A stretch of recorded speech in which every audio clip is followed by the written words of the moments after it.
Jefao Radio presenta A la Redonda, temas desde todos los ángulos. A la Redonda, con el equipo de la revista Jefao.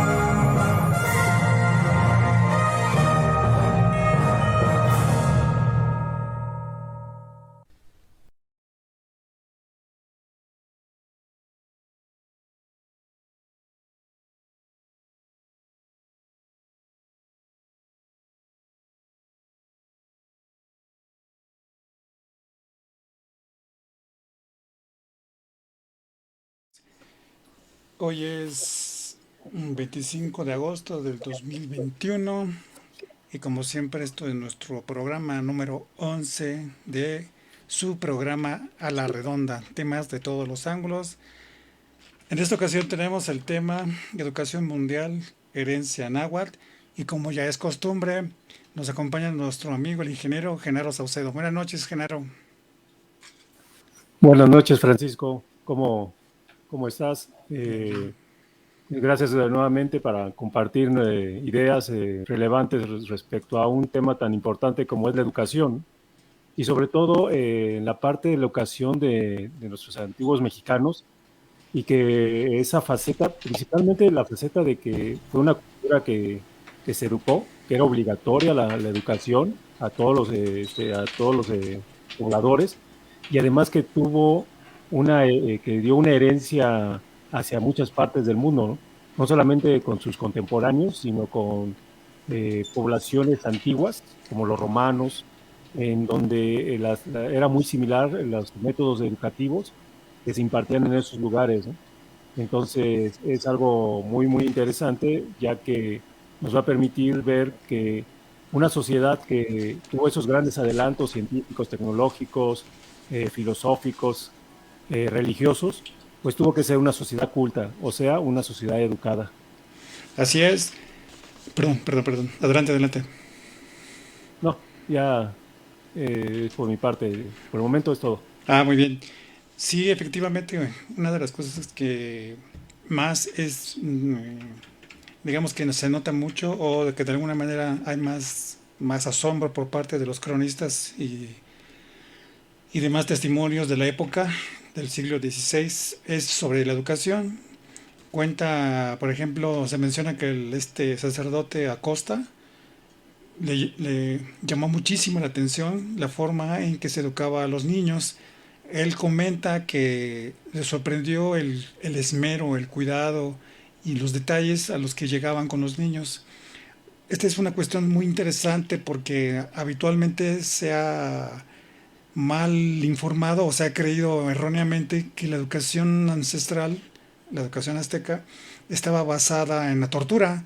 Incluso hay un libro que se llama Huehuetlatoli, donde en uno de sus pasajes menciona que los niños que se portaban mal hacían quemar chile, humo, y el humo que se producía, ahí los ponían a que respiraran el humo para que supuestamente escarmentaran y que no se siguieran pasando de listos. Estos dos conceptos pues contrastan mucho. Una cosa es el esmero y otra cosa son los métodos de tortura y creo que sabemos muy bien quiénes sí tienen un desarrollo histórico importante sobre los métodos de tortura. Incluso aquí en México existe o existió una exposición en el antiguo Palacio de San Ildefonso, en la Prepa 1, ahí en el centro histórico, donde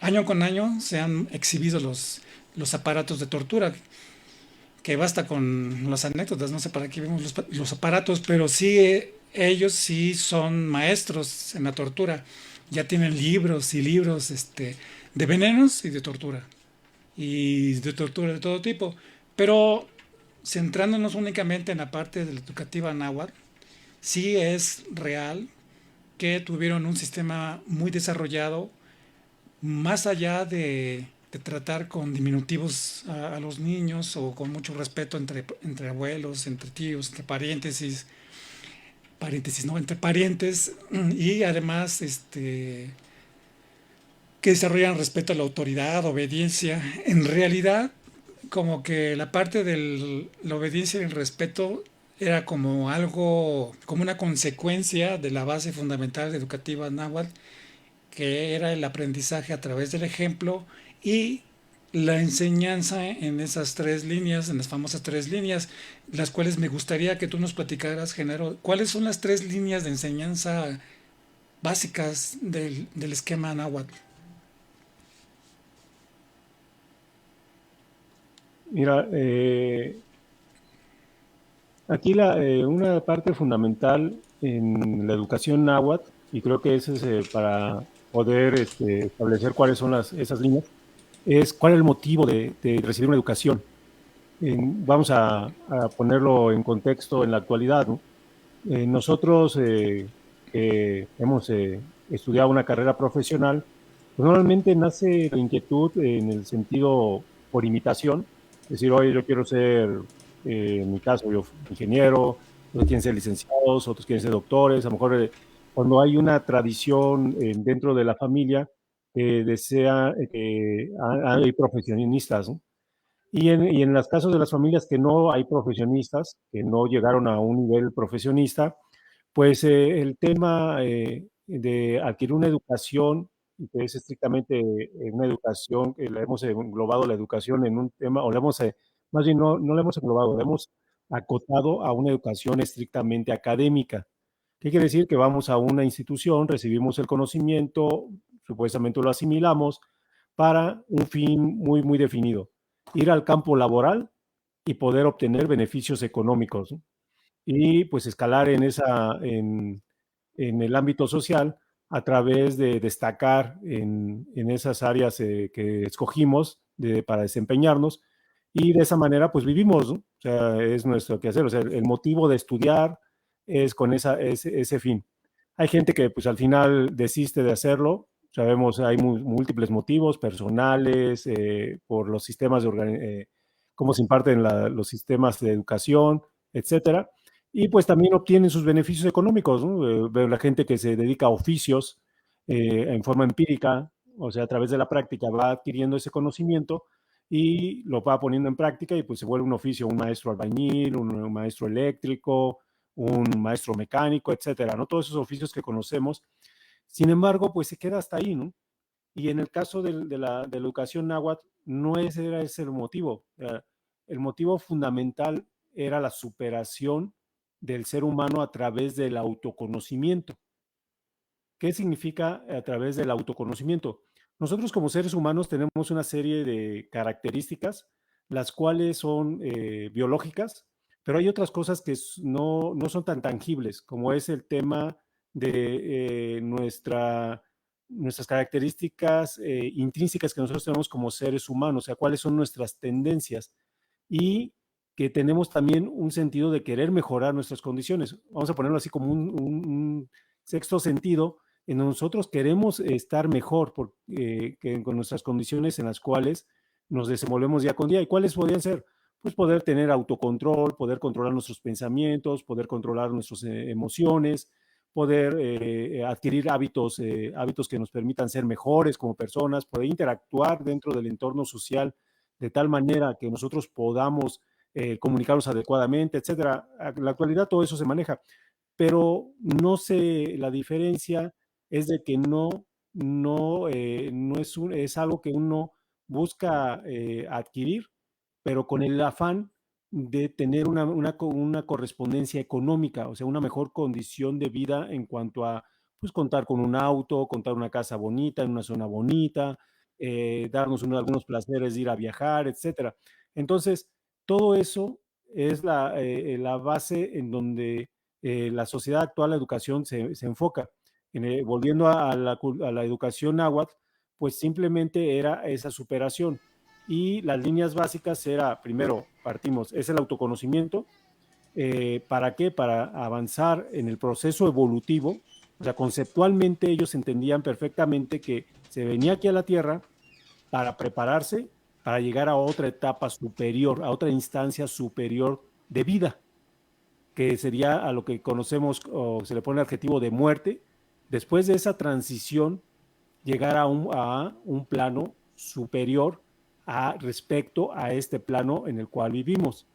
Entonces, estas líneas de educación que marcaron era, pues, conocer nuestro entorno, conocernos a nosotros mismos, conocer los fenómenos que existen dentro de nuestro entorno, tanto naturales como sociales, y poder saber bien la correlación de ellos para que permitiera el avance evolutivo de todos y cada uno de los individuos de la sociedad.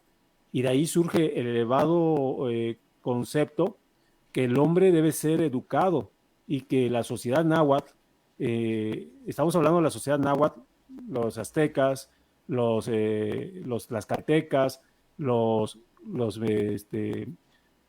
gente de la zona de Tarascos, purépechas, norteamericanos, etcétera, peruanos, incas, todos ellos tenían una base educativa muy similar y esto les daba libertades personales, las cuales les permitía tener un desenvolvimiento claro en su entorno social.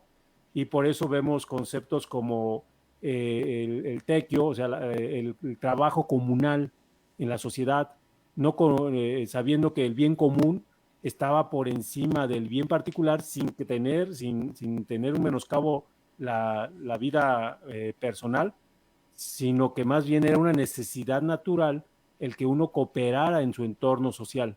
Entonces, esas son las líneas básicas que nuestros antiguos mexicanos pues establecieron dentro de su sociedad y que también era obligatorio. O sea, todo niño en edad de recibir la educación después de la que ha recibido de la casa, o sea, más o menos a los 7 años, en esa época, tenía que ir a la escuela. Y sabemos que los antiguos mexicanos llevaban un control perfecto estadístico, eso lo dicen los cronistas. Llevaban un control de la población, llevaban un control de sus suministros de alimentos, un control de todos los recursos que llegaban, en este caso, a la Ciudad de México, Tenochtitlan, y en el caso de los niños, había todo ese control. ¿Por qué? Porque la educación era gratuita y obligatoria. Así es.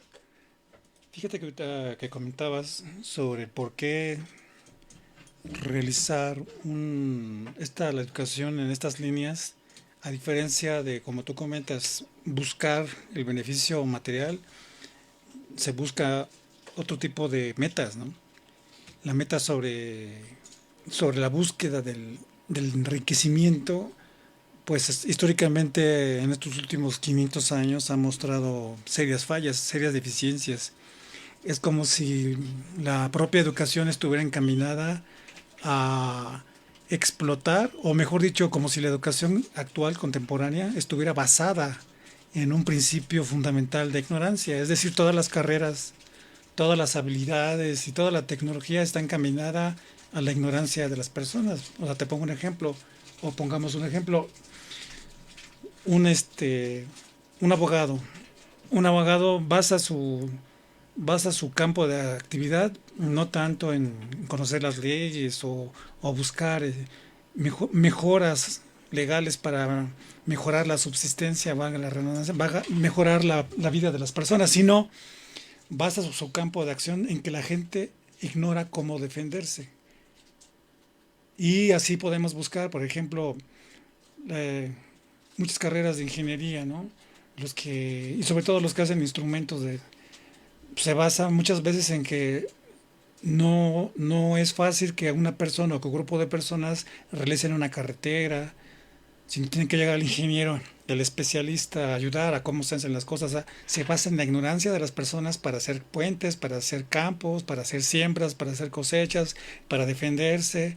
O como los contadores, se basan en la necesidad de que la gente requiere una contabilidad, pero eso se fundamenta en la ignorancia de nosotros por no saber llevar nuestras propias cuentas. Y así todas las áreas de aprendizaje y de aplicación de conocimientos están basados en esa carencia, en esta ignorancia de nosotros. No está basado en las aspiraciones generacionales o en las mejoras de vida o mejores leyes más humanas que abarquen la mayor cantidad de gente posible, sino al revés. Incluso, lamentablemente, se ha observado que como las leyes están basadas en el aspecto por una parte la ignorancia de la gente y por otra parte el aspecto económico, se da esa paradoja que pareciera que las leyes solamente valen para la gente que tiene la oportunidad de pagar porque lo defiendan o de pagar de alguna manera ciertos beneficios. Y no es una especulación, o sea, uno lee el periódico y se encuentra muy a menudo, todos los días, un caso donde la persona que no tuvo recursos para defenderse legalmente, pues está en la cárcel. Y eso es pues es lamentable porque entonces vemos lo importante que es lo que tú comentabas, Genaro, de las tres líneas de pensamiento, de investigación, de conocimiento. Y un poco regresando a la estructura de enseñanza, en un artículo que sacó la editorial Gefao, vamos a poner aquí, que es del año 2017, julio-agosto, número 150, menciona, por ejemplo, la estructura, cómo estaba acomodada la enseñanza, los maestros, pues, ¿no? No solamente era el maestro que estaba frente del grupo, sino había toda una estructura. Estos datos los da a conocer Romero Vargas Iturbide en su libro Sociedades Socialistas de Anáhuac, algo así se llama, disculpen si no es tan preciso, pero es un libro de este autor, y dice que había varios casos. Por ejemplo, da a conocer que estaban los Temachtiani, que son los maestros como tal, están los Tlamatinime, que son algo así como los sabios, los Huehueteque o Huehuetque, que es algo así como los decanos, los Tolteca o artesanos, artistas, los Tichcahuan, los principales o capitanes. Incluso es interesante observar que esta palabra, Teachcahuan, se parece a la palabra teacher en inglés, se escribe casi igual. Y haciendo el análisis etimológico, pues sí, proviene de la raíz Ashtli, que significa hermano mayor, y Te, que es el pronombre posesivo, juntos, Teachtli o Tichtli, mi hermano mayor, junto con Teachtlicahuan, significa el que va a la cabeza, el que va primero, o sea, mi hermano mayor que va a la cabeza, que va primero. Y esto es digamos, un sinónimo de capitán, jefe de grupo, literalmente el hermano mayor o jefe de grupo. Y acordémonos que todavía a nosotros aquí en México, se busca un jefe de grupo. Se supone que normalmente es el más abusadito, ¿no? Es el más inteligente o el que saca mejor calificación, que es el jefe de grupo. Pero bueno, antiguamente era parte importante de la estructura, porque, como les comentábamos un principio, el ejemplo es la principal enseñanza ancestral. O sea, todos actuaban de acuerdo a una práctica ética que servía de ejemplo a las demás generaciones. Incluso a nivel de estudiantado, pues ponían al estudiante que pudiera dar el mejor ejemplo, no solamente de comportamiento, sino el mejor ejemplo de estudio, de pericia, de valor, de sinceridad, todos esos valores humanos reales, los ponían a la cabeza para que sirvieran de ejemplo. De esta manera vemos que no solamente era una cuestión así como que era gratuita y laica, no, era gratuita y universal, o sea, todas las personas, los niños, tenían la posibilidad de educarse, sino que también tenían grupos especiales que detectaban algo así como detección de talentos, detectaban, mira, este es para esto otro. Incluso tenían escuelas para niños como tal, es una escuela mixta para niños, una escuela para varones y una escuela para mujeres y una escuela superior, digamos que nuevamente se convertía en una escuela mixta. Esto nos muestra lo que decía Acosta, que le ponían mucho énfasis y cuidado. Y coincide, porque todos sabemos que, por ejemplo, cuando somos niños nos pueden revolver sin ningún problema. No pasa de que de pronto tengamos alguna desaveniencia con un niño porque nos empujó o lo que sea. Pero cuando llegamos a la edad puber sí hay que tener cuidado con muchos de nosotros porque adoptamos comportamientos o muy agresivos o muy pasivos o empezamos a exhibir nuestra naturaleza biológica. Bueno, pues ellos tenían mucho cuidado que en esta etapa separaban a los jóvenes y a las jóvenes en escuelas diferentes, pero luego más adelante ya los podían juntar nuevamente. Y eso nos enseña que precisamente se les enseñaba al autocontrol. Y no solamente como dicen muchos autores que con espinas y con que se atravesaban la lengua con púas de maguey. No, no, no. Sino un control en especial. Hace poco un amigo, bueno, no hace poco, hace un tiempo, un compañero me preguntaba que, pues, cómo le hacían para divertirse. Y yo le comentaba, mira, yo te puedo asegurar, en mi caso personal, o en nuestro caso personal, que la diversión es en función de cada sujeto. No, no puede ser que lo que te divierte a ti, a mí también por fuerza, no. Pero si te refieres al carácter alegre, entre más sano y más autocontrol tienes un mejor carácter. No eres una persona que se enoja por todo, o no eres una persona que sea así como autista, ¿no? Que está ido, o que está mudo, o que, como decían las abuelas, está trompudo, sino por el contrario, gracias a que medio te controlas y medio te intentas divertirte y ser ameno para las demás personas, puedes ser muy extrovertido, incluso ser muy, muy, muy ameno, sin necesidad de entrar en una dinámica como mucha gente actualmente entra en, y yo me refiero a la ingestión de sustancias tóxicas, ¿no? No, cuando realmente se da ese autocontrol, uno es, o la gente es como quiere ser, sin necesidad ni de ningún estimulante. ¿Tú qué consideras, Genaro? Eh, esa parte de la, de la estructura, o sea, describiste muy claramente la estructura, haciendo mención a lo que escribe Romero Vargas en Iturbide en su libro Gobiernos Socialistas de Anáhuac. Y ahí él menciona esa parte de la estructura, que todos los, había, estaba el Tepochcali, el Calmecac, que era, también estaba el Cucacali, que era la Casa del Canto, haciendo alusión a lo que tú mencionas de pues, la diversión, ¿no? O sea, se enseñaban las bellas artes. O sea, la parte que mencionabas también de los toltecas, o sea, los artistas, el, la parte del canto, de la poesía, todo el juego, el juego que llaman el juego de pelota, que realmente pues es un deporte, es como actualmente la sociedad, pues hay deportes en donde participa la gente, y había toda esa variedad. O sea, creo que uno de los errores que normalmente se comete de interpretación es que los vemos como una sociedad diferente a lo que somos actualmente en el sentido de las necesidades del ser humano. El ser humano necesita dormir, comer, lo que es una educación, divertirse. Y la sociedad náhuatl pues daba, con sus propias características, pues daba satisfacía esas necesidades de la población. No nada más era trabaje y que, si recordamos, pues normalmente los autores del siglo antepasado, el pasado y el presente, pues simplemente dicen, no, pues es que toda la gente se pasaba coleccionando los tributos para llevarle a los emperadores o a los tlatoanis, etcétera. No era así, era una sociedad y creo que nos caracteriza a las sociedades conocidas actualmente como latinoamericanas, como sociedades en términos generales alegres. Esa es realmente una de las características y no es porque tengamos influencias de otro lado, sino simplemente pues porque así es nuestra naturaleza como raza nativa de este continente.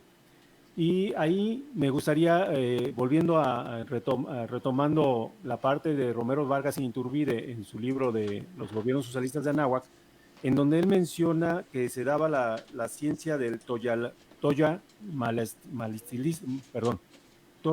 Malitilistli, que es la ciencia del estudio del alma.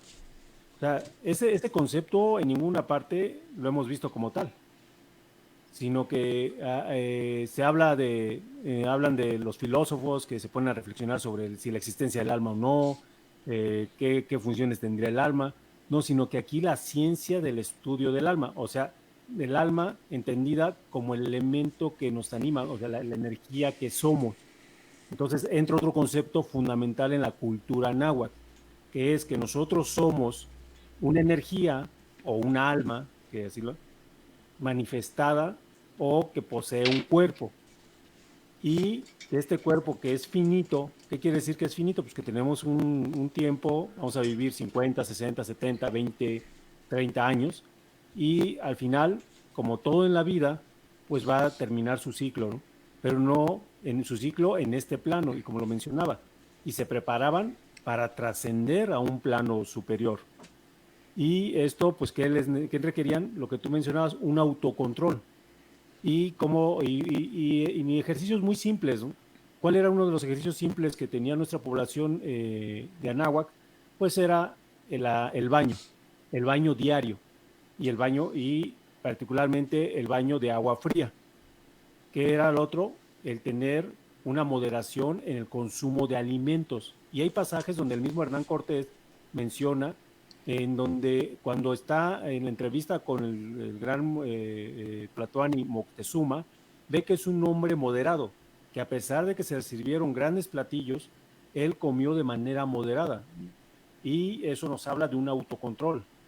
Habla de ya en las graduaciones que se daban de niveles como los guerreros jaguar, los guerreros águila, ellos eran hombres totalmente con control y lo describen también como el resultado de esa educación, lo describen como gente que podían estar durante mucho tiempo inmóviles, estamos hablando de horas, y que ese autocontrol no se adquiría por simple yo creo, sino a través de un ejercicio que venía de la escuela que habían recibido en el Calmecac, porque los guerreros jaguares y águila habían egresado de los Calmecacs. Y haciendo alusión a los Calmecacs, pues estos eran las instituciones superiores educativas, que en la actualidad se conoce como las universidades. Y ahí ya quiero entrar en el tema, pues como mencionas en el número de la revista de sistema educativo a nivel mundial, Herencia del Magno Imperio Azteca, que publicó la revista Jefao, se traducen como el Calmeca como las casas alineadas o las casas en hilera.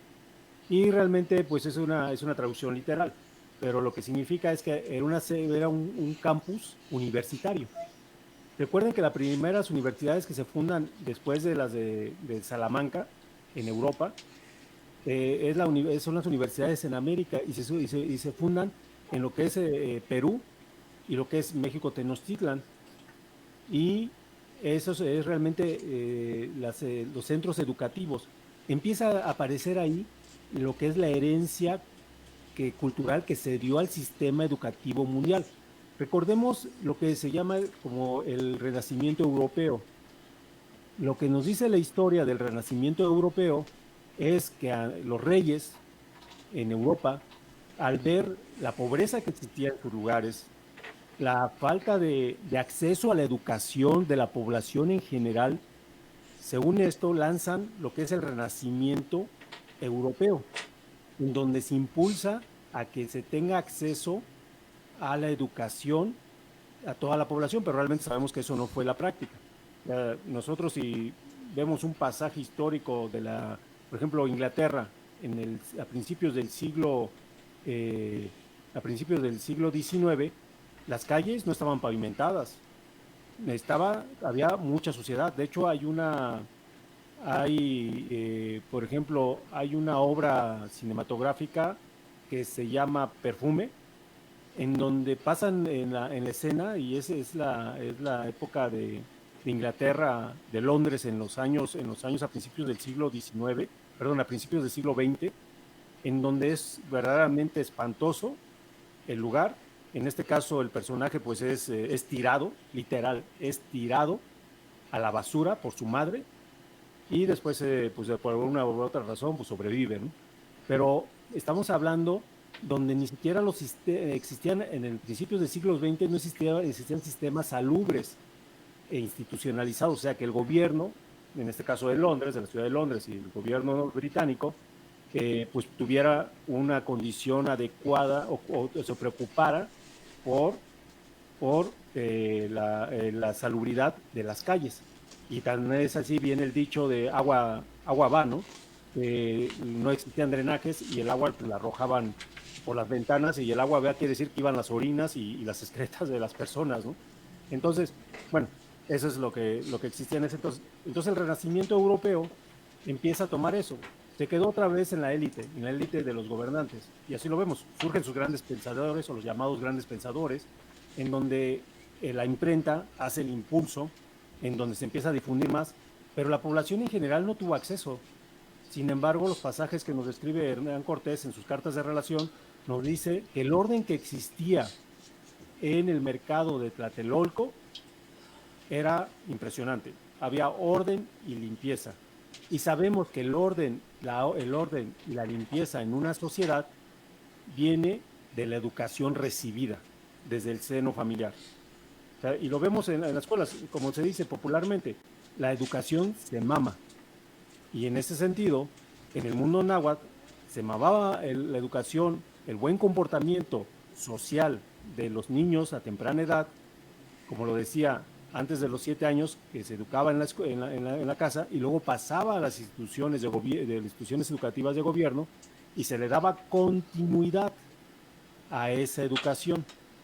Y pues el reflejo era la sociedad, o sea, no puede haber que seamos una sociedad culta, que se le da un gran esmero a la educación de los niños y después se conviertan en barbajanes que están, según esto, pues sacrificando gente, ¿no? Esas son mentiras por parte de detractores de nuestra propia cultura, ¿no? Entonces, no, o sea, si analizamos de manera sin ningún apasionamiento esos pasajes históricos que los describen los mismos cronistas, no lo estamos diciendo nosotros, están ahí los libros donde se dice todo esto, pues no puede haber una correlación. O sea, ustedes vayan a una zona de personas que son pudientes, que tienen gran poder económico, vayan a sus casas y hay orden y limpieza. ¿Por qué? Porque el poder va de la mano de esa parte. Entonces, aquí es ahí donde empieza la herencia. Y lo que tú decías, todas estas clasificaciones, estructuras educativas se trasladan a Europa tras la caída del Magno Imperio Azteca y tras el movimiento de Renacimiento. Y lo vemos en las universidades como Yale, como Yale, perdón, como la parte de Harvard, en donde hay intercambios educativos entre universidades, en donde se les ponen tutores y van viendo quiénes son las gentes más destacadas. Y es un sistema estructurado de la misma manera como se hacía aquí en México. O sea, no cualquiera podía llegar a ser un guerrero jaguar o un guerrero águila.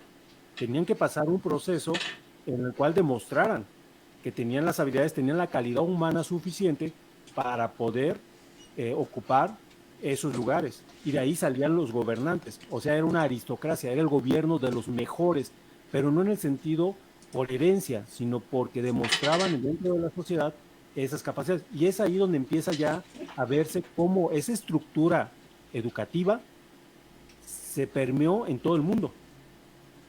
Y es lo que actualmente vemos, lo que nosotros lamentablemente como sociedad moderna en nuestro continente lo hemos perdido, no nos creemos que hubo ese tipo de educación en nuestro antiguo mexicano, y creo que pues es muy loable, volvemos a repetir, el tema de la educación en el mundo náhuatl, que debemos de rescatarlo.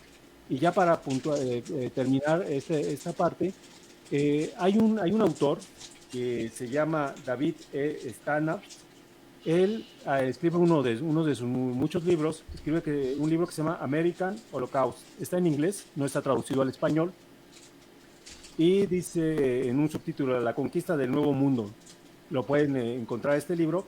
Y él en una de sus partes donde describe todas las masacres que se dieron en el continente americano y en particular en uno de los capítulos que habla sobre la penetración de los europeos en Norteamérica, marca algo muy interesante, como también a su vez lo hace otro autor que se llama Charles Mann en su obra 1491, a América antes de Colón. Y ambos autores, el autor de Charles Mann describe mucho el tema de cómo eran las sociedades del continente americano antes de la llegada de los europeos, y en este caso David Stannard, él menciona el holocausto, o sea, el asesinato a diestra y siniestra de nuestras poblaciones nativas, y ambos casos ellos dicen que cuando llegan los llamados colonos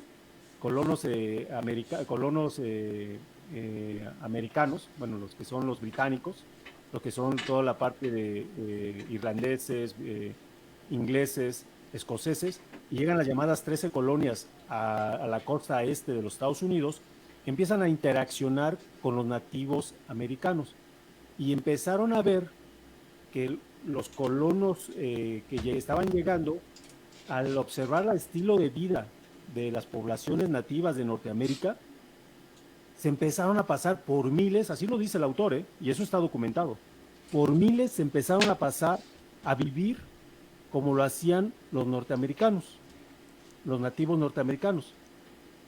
Sin embargo, el autor dice y puntualiza, ¿y por qué el nativo norteamericano no buscó el estilo de vida europeo? Si supuestamente la historia nos dice que eran superiores, ¿no? Y que nos trajeron no sé qué tantas cosas. ¿Y qué hicieron ellos, los que iban a la cabeza de esas llamadas 13 colonias, o sea, los líderes de esas 13 colonias? ¿Qué hicieron con esas poblaciones europeas que se pasaron del lado de los nativos norteamericanos para vivir? Porque Charles Mann lo menciona, era tal grado la libertad personal que tenían los individuos americanos, en particular hablan de los cherokees, que a venir de un sistema tan represivo como el europeo, de una edad media en donde la llamada Inquisición era brutal, y no solamente con el pueblo, era con cualquier persona que ocupara cualquier posición social, era brutal. Y cuando ven un grado de libertad como se manejaba en el continente norteamericano, se pasaron por miles. ¿Y qué hicieron? Los asesinaron a todos, tanto a nativos como a europeos. Sin embargo, ya en la época actual, pues somos las instituciones más prestigiadas del mundo, tienen las estructuras sociales, perdón, las estructuras educativas que existieron en nuestra antigua Anáhuac. Así es. Vamos a dar un ejemplo. Aquí menciona precisamente este mismo autor que, por ejemplo, en Japón existe el Senpai Kohai. O sea, hemos estado hablando que los alumnos o los grupos, bueno, había a nivel dentro de las escuelas, estaban organizados tanto sistemas para tener grupos como sistemas para tener individuos. O sea, había educación grupal y educación individualizada.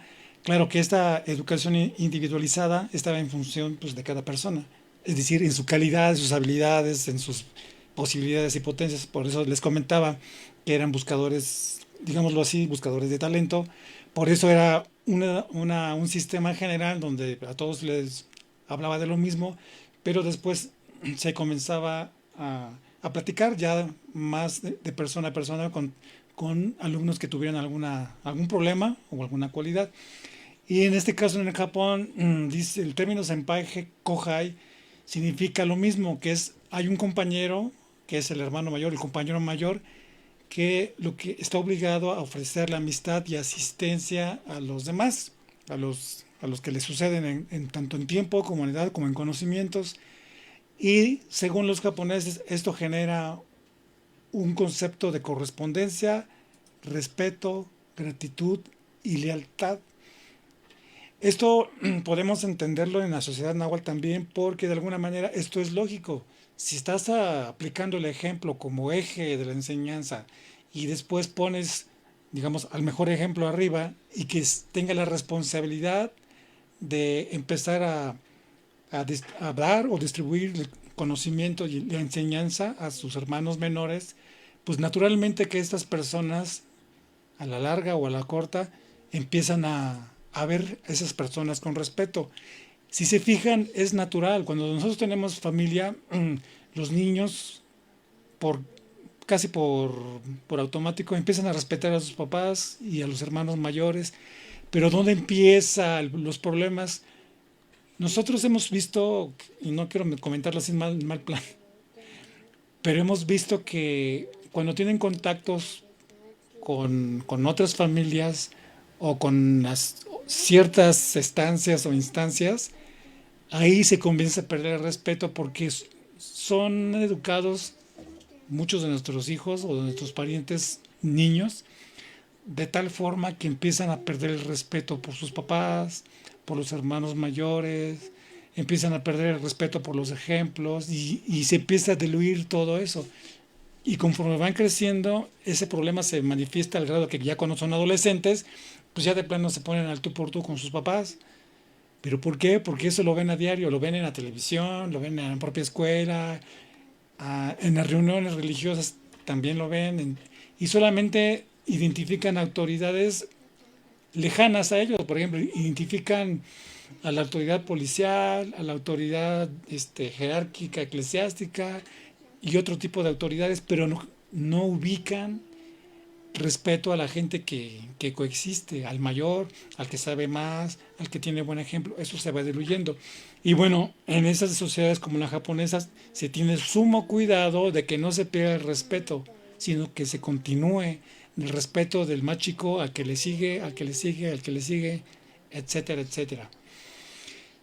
Y además se menciona que esto sucedía tanto en grupos de mujeres como en grupos de varones.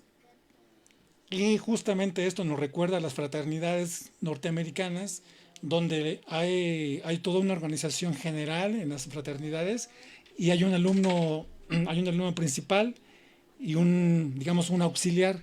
Esos dos alumnos se encargan de toda la fraternidad. Así existió en Anáhuac y quedó, digamos, lo que podemos ver como viso o como ejemplo son las fraternidades norteamericanas.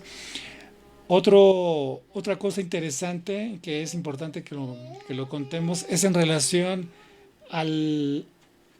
a- ¿Ustedes se acuerdan que, por ejemplo, en el Renacimiento europeo existieron personajes como Dante Alighieri, estos pintores renacentistas, ¿no? Donatello y todos ellos, y que supuestamente fueron educados por mecenas? No, hay un libro que menciona que estos pertenecieron al Universitas Scholarium, o sea, una escuela que es el equivalente al Tepochcali.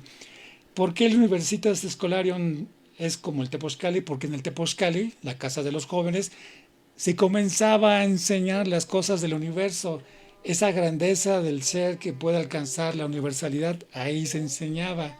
Por eso estas personas, estos artistas del Renacimiento, fueron preparados en esta escuela. Supuestamente ellos pagaban a profesores que les enseñaran, pero en realidad, pues esto está raro, ¿no? Porque se supone que muchos de ellos no tenían dinero y entonces hay una contradicción, o tenían mecenas o como que se juntaban y le pagaban a universitarios. Y en todo caso, la palabra Universitas Scholarium da a entender lo que en el colegio del Pochcalis se enseñaba, la, la parte universal el conocimiento del cosmos y la relación con el ser. También en el Imperio Romano existió una escuela con las tres líneas que mencionaba Genaro. Ahí le llamaron Trivium. Nada más que ahora ya está un poquito difuso porque según aquí enseñaban aritmética, geometría, astronomía.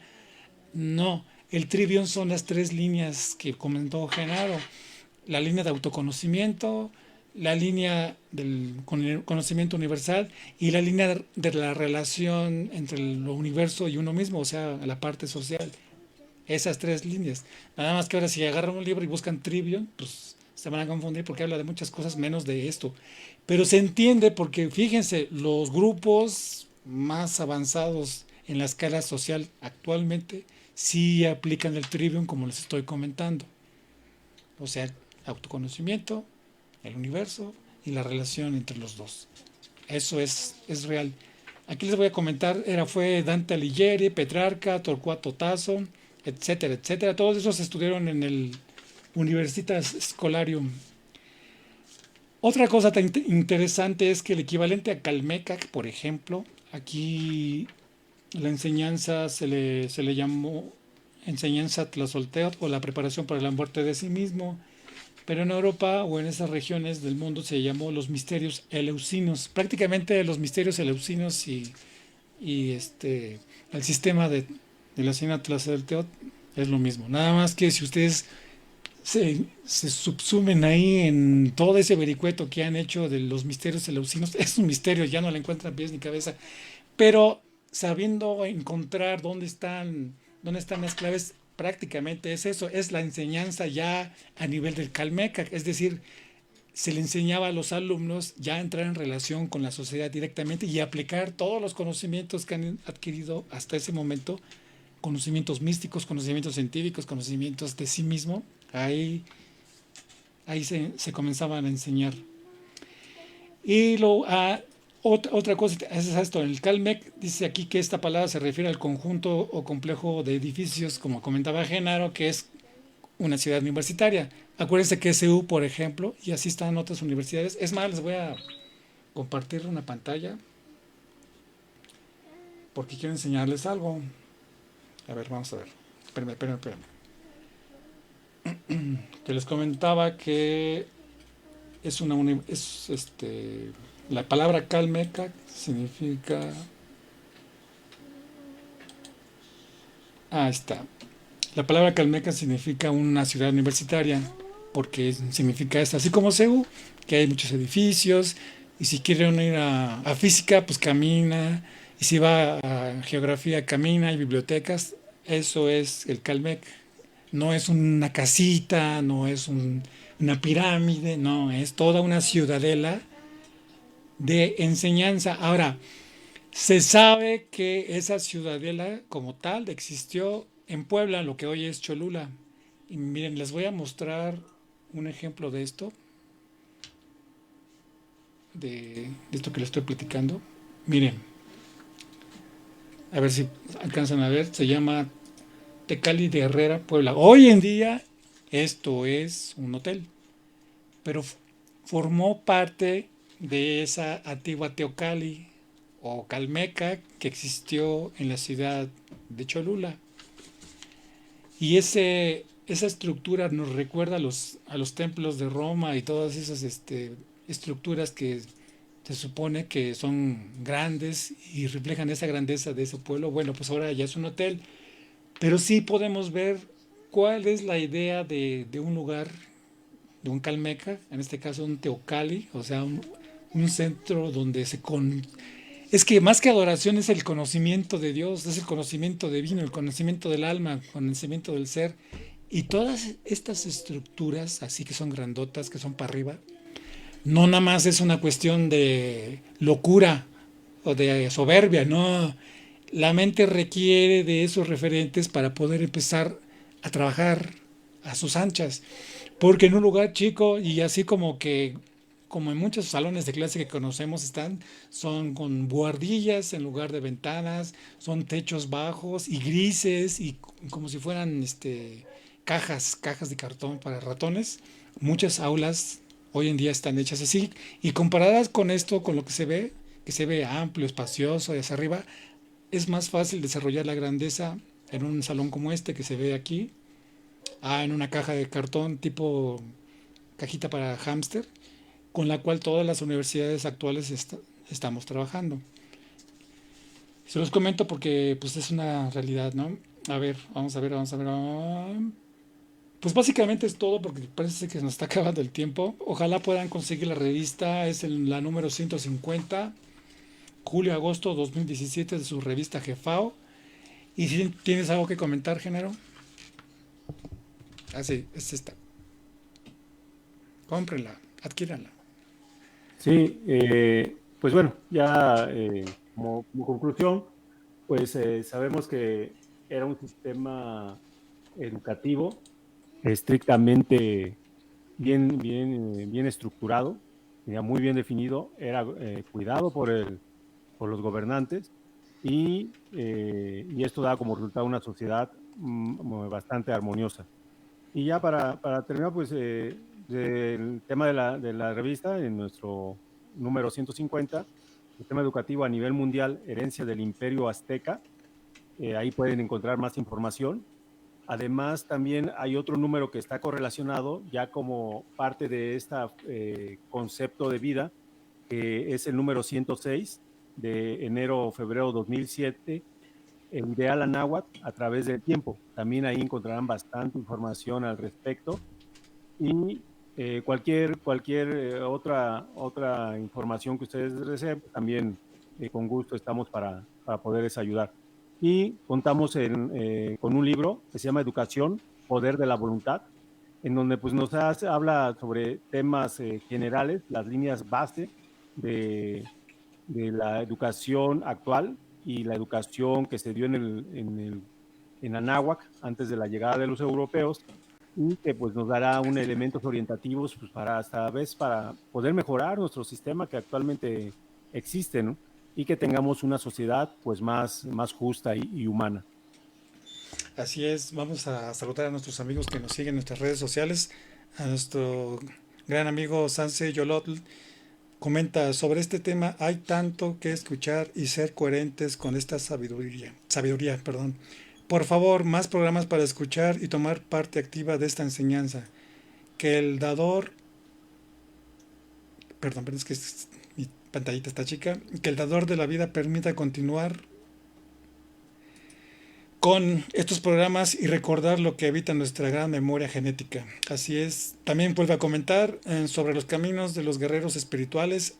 Existen las 4 grandes escuelas de los toltecas de la Edad de Oro, de los 1000 años de esplendor. Si pueden abordar este tema, por favor. Muchas gracias. Muchas gracias a ti, amigo Sanse Yolotl. Muchas gracias por tus comentarios. Y sí, vamos a investigar. También nuestra amiga Claudia Soto Ortiz, Toyoliamachalistli, la ciencia del estudioso del alma. Nos felicita, muchas gracias. Dice que también se practicaba el ayuno como parte de las austeridades. Así es, sobre todo al fin de año y en la preparación para la carrera.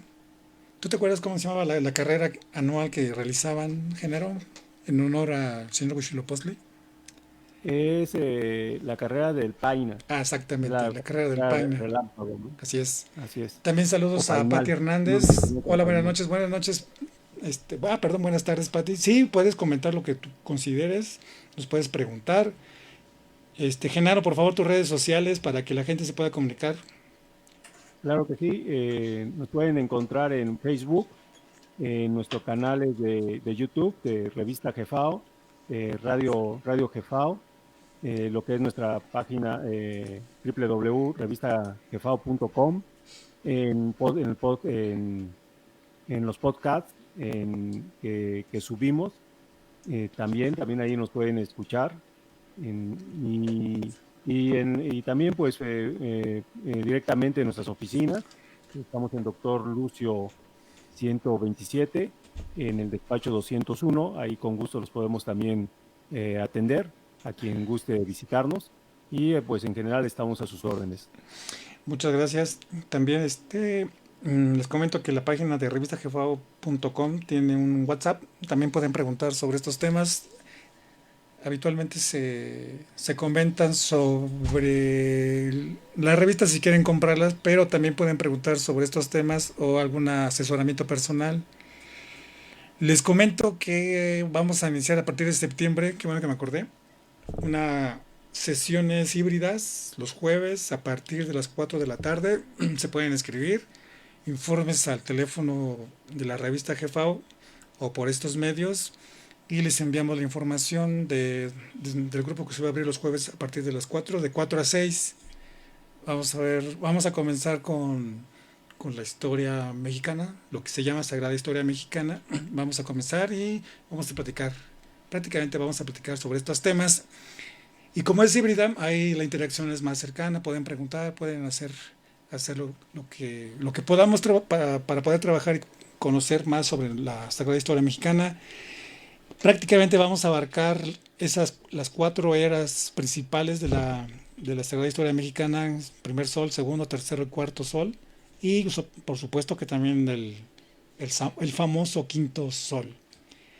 Pues bueno, si no hay más, perdón, era eso lo que quería comentar.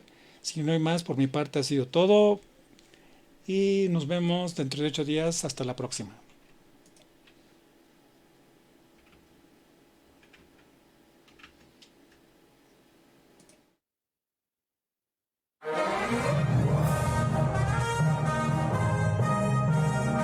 Jefao Radio presenta A la Redonda, temas desde todos los ángulos.